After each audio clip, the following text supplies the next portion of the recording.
As I think about my work, I have come to call myself a critical friend of community engagement. I am particularly interested in helping us as a field think about the ways that we do the work, the harms that may result from this work if we don't focus in on our intention and our relationships, and the push for us to do better as a field, as a movement of community engaged people to bring about a more just world. As I think about how I come to this work, I'm immediately transported back to my own undergraduate education experiences, which is where I was first introduced to the practice of service learning or community engagement. I was a first year student, first in my family to go to college, having moved relatively far away from home, 3 whole hours. And I had an opportunity to do a service option connected to a class. Do these 20 hours in the community, and you will not have to write a 20-page paper. As a first generation college student, a 20-page paper sounded really intimidating to me at the time. And I really truly believed that service in the community would be an easy way out. And so recognizing that as the worst possible reason to do work in the community, I signed up immediately.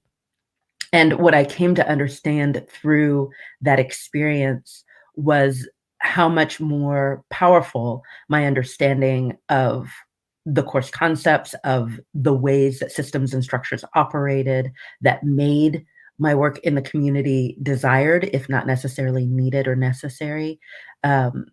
how all of those things worked together. And as I continued to do work in the community, I recognized that I was not the primary audience for the work that we were doing, right? Service learning and community engagement has often been about um, educating those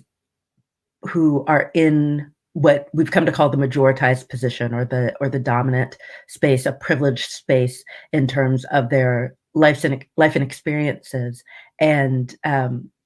introducing them to social concerns and creating space for them to contribute, hopefully in meaningful ways, to those social concerns.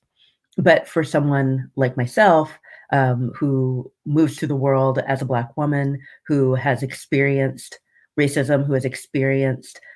poverty, who was not necessarily new to the concerns or conditions that my peers were often being introduced to through their service learning and community engagement experiences, it allowed me to recognize that there was a whole space of work where people who look like me were not being honored, recognized, or even considered in terms of the ways that these experiences were structured. And so I have been really interested in thinking about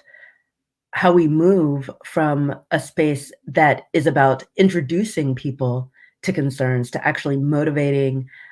engaging thoughtfully and meaningfully in ways that will respond um, fully, forcefully, with an actual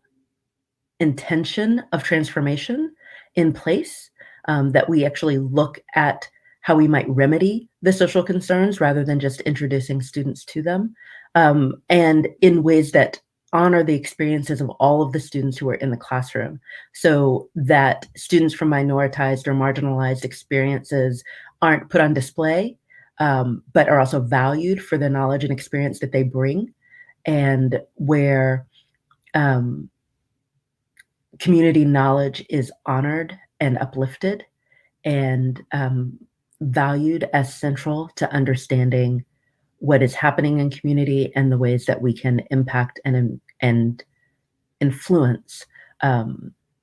what the communities that we care about look like moving forward. For much of service learning and community engagement's history, I think part of the central premise of our work has been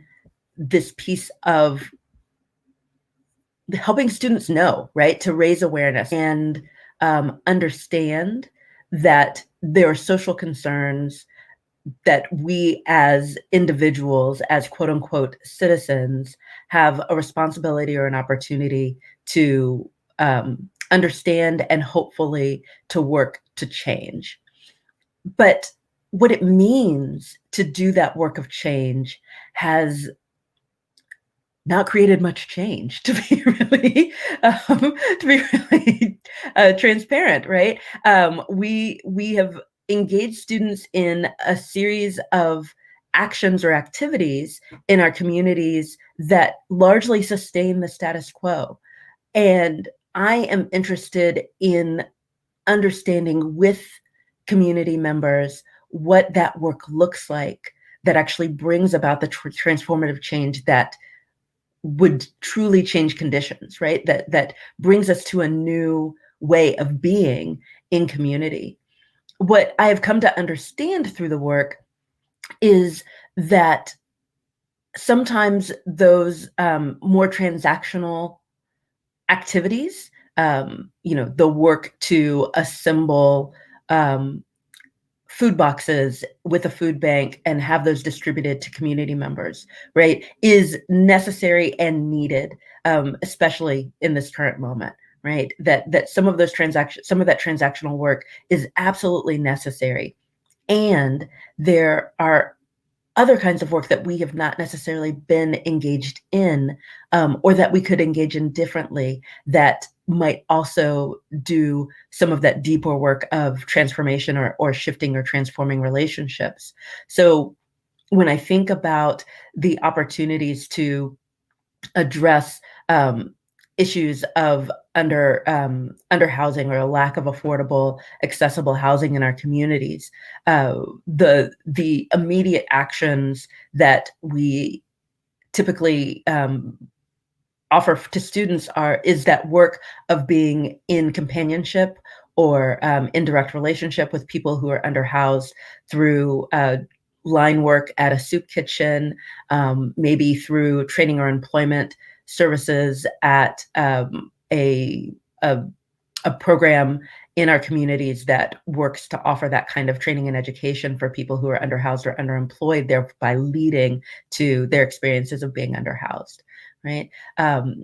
So when we start talking to our partners about what would be needed or necessary, we of course get those opportunities because those are the ones that they know that students can succeed in. What are the other places where work is needed, where resources are needed, where expertise is needed that we haven't been able to deeply engage? And how do we build the relationships that build the trust that encourages partners to let us support in those spaces? How do we leverage the expertise of our faculty and other experts on our campuses, so that those community relationships, those community relationships can be utilized effectively in order to bring that transformative work forward? How do we spend enough time in the spaces of community so that we are seen as neighbors as opposed to merely the institution, the university, that space over there that says that they care about community, but really hasn't been invested here in the ways that we think they ought to. And I want to believe that there are numerous opportunities that we are not necessarily, we haven't even given ourselves a space to vision what could be in terms of community work so that we might bring about more just futures. And I really want us to dive deeply in conversation through relationship with community about what that work could be so that we can begin to implement the kinds of transformative work that would bring forward that change. Who am I to this work? Um, as our identities shift, the way that I understand myself in the context of this work shifts as well. I also think that as my context has shifted, just in terms of where I live, I'm a relatively new parent. I'm a parent to a 3.5-year-old. Um, my positionality as a faculty member with the kind of security that comes with tenure, right? That those things all shift who I am to this work. But as I as I think about myself, I want to reinvoke this notion of being a critical friend. Um, I am someone who has gained tremendously from the opportunity and the experience of community engaged teaching and learning and practice. And I am someone who believes in my core that we don't do this work as well as we should, as well as we could, and as well as most of us want to. And I want to create the space for us to be able to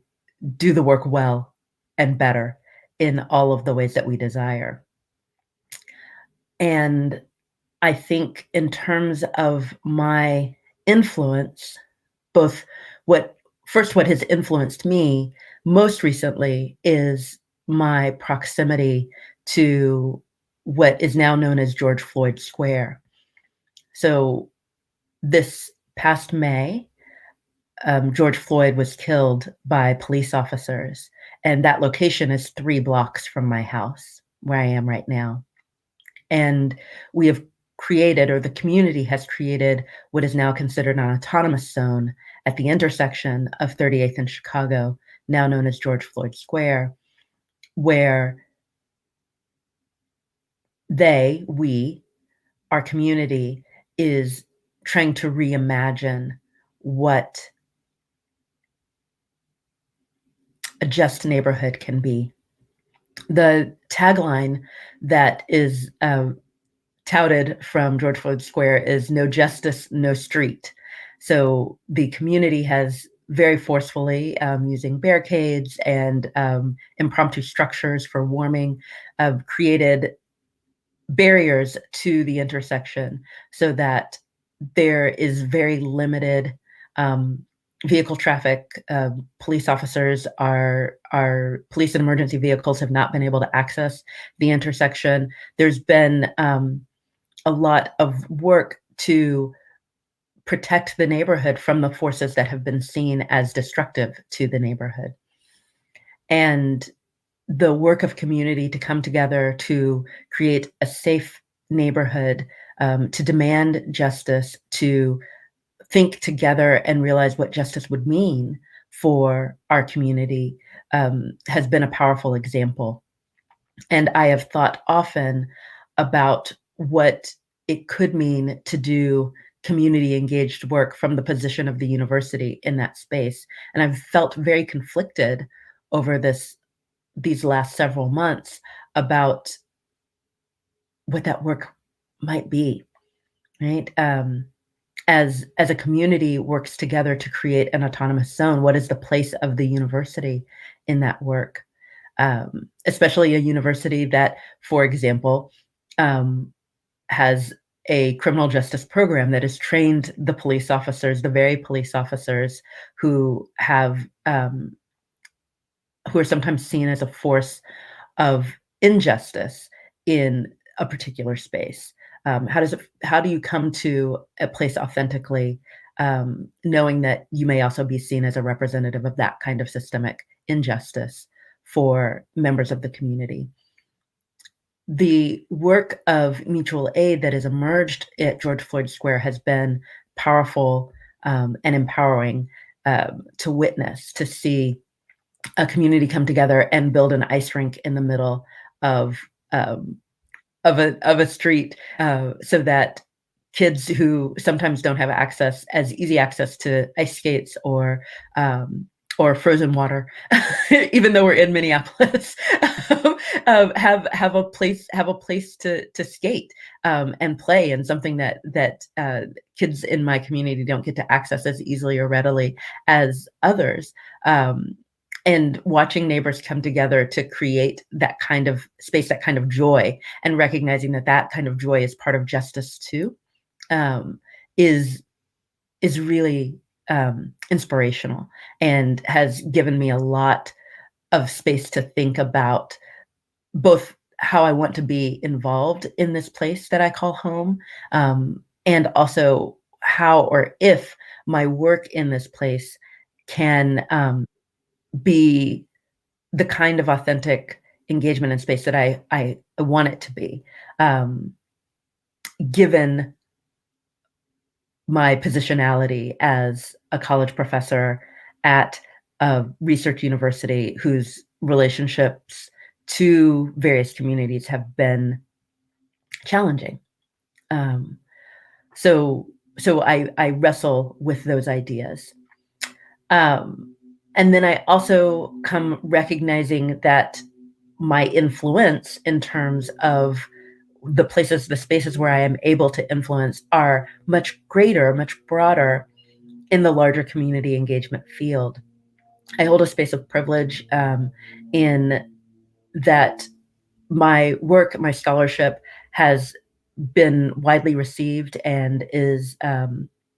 oftentimes um, centered or considered influential in the ways that people think about community engaged practice. And so I feel like I have a real responsibility to walk my talk and to do the kinds of work that I write and talk about as being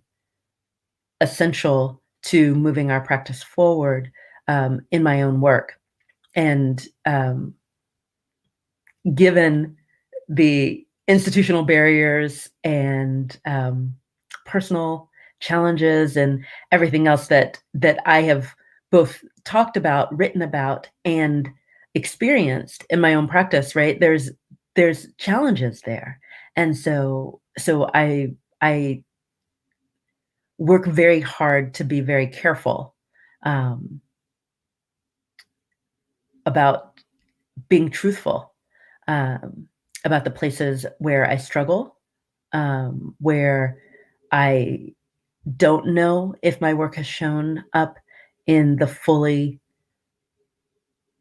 justice centered ways that I imagined or that I hoped for, and the ways that I continue to work on myself with my partnerships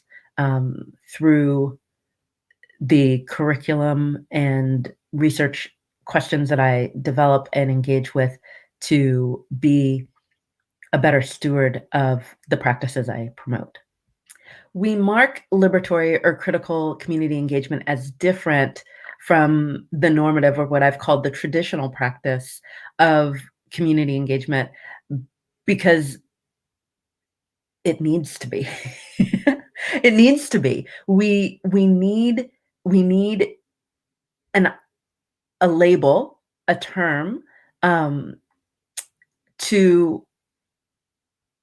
share and show the ways that we intentionally move our practice in a different direction. Um, kind of the tenets of what I've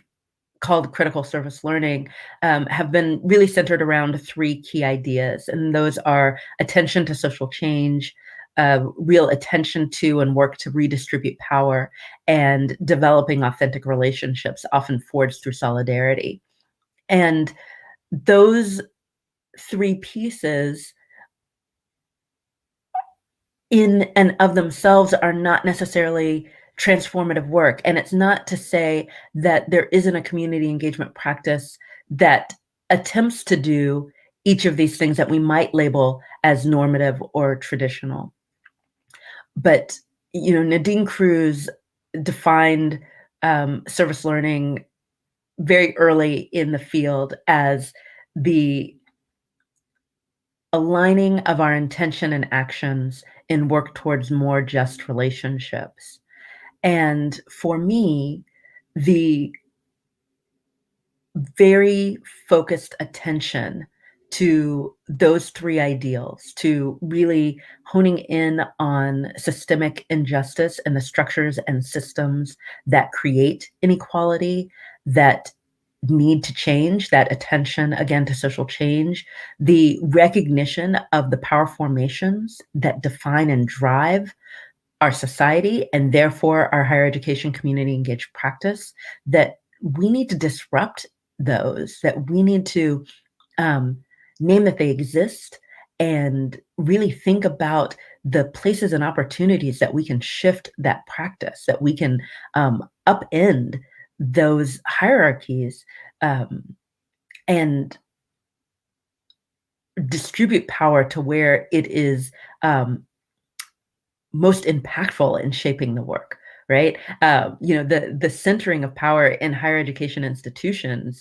uh, is is a fact of our society structure, not a fact of where and how change will actually happen in communities. And so, in as much as possible as we have the opportunity to center power in the space of community and to listen and respond and react in those spaces where the community's power, the community's voice, the community's understanding of how change happens, can happen, should happen, as with that as our guide, I believe that we move towards a more critical or liberatory practice. And the last piece of authenticity in relationships is driven so much by the need or the desire to be to see ourselves, higher education institutions, see ourselves as part of communities, as and particularly the actors in those institutions, right? Me as a faculty member, my students, the administrators who guide and structure our institutional community engagement work, for all of us to see ourselves as community members first. Um, I think our university relationships have been prioritized over our very community-centered, very, you know, this is the place where I vote, this is the place where I grocery shop, this is the place where my kids go to school, right? My community, my membership in this community matters, and I should be able to build my relationships from that place too. I can't dismiss my affiliation and connection to the university where I work, but I can honor, I can put forward my relationship to this community, to this place that I have chosen to live, that I desperately want to be a part of, that I want to protect, that I want to see thrive, um, that I can center that space too as part of my identity that brings me to this work. And so that space of building authentic relationships, of being seen and known and heard in those spaces, and seeing and knowing um, my neighbors is probably some of the most important work that we need to do in community engagement in order to truly make it a critical or liberatory practice.